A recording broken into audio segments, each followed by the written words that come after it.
One of the last silly season people or riders that didn't have a spot, Marvin Musquin. Well, it's been confirmed today saying, quote, or he's posted today, quote, "Hi everyone. Many of you have been wondering what I've been up to and what my plans are for the next couple months.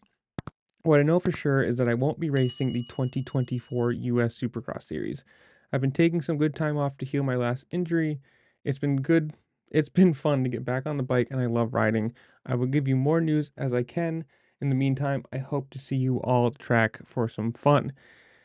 I mean, he's been with, I think, he's been with KTM for I think it's like 15 years now, very long time, because he was there for the Dungey years all the way through Cooper, and who knows? I mean, obviously he's still riding KTMs around, but if you look at a lot of his recent posts like that one, he might still be a Red Bull athlete, he may still be an O'Neill athlete, but he's not a KTM athlete. The kit just is plain as can be, and it kind of sucks. I always say more competitive or more competition is better.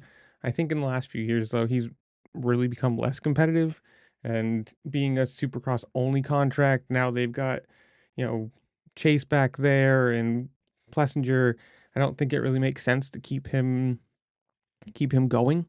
Um, I know a lot of people like him. He's a pretty popular guy, but I've always thought he, at least in my opinion, I think he's been on a factory team for a very long time and not proved anything. When you consider Webb, sorry, Webb moved over and won a championship immediately, and then another championship, and Muscan was on the team when Dungey was there too, and look how many championships Dungey won for him. He's had that seat for a very long time. And while yes, he's done a couple wins and seconds and thirds and whatever, but like he's never won anything. And I'm surprised he kept it for as long as he did, especially in this sport where if you're not winning, you're not producing.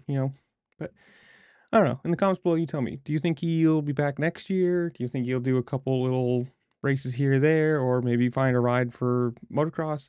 Whatever it is, make sure to like, share, subscribe, do all the fun things this platform allows you to do. Comment down below. And with that, I will see y'all later. Peace.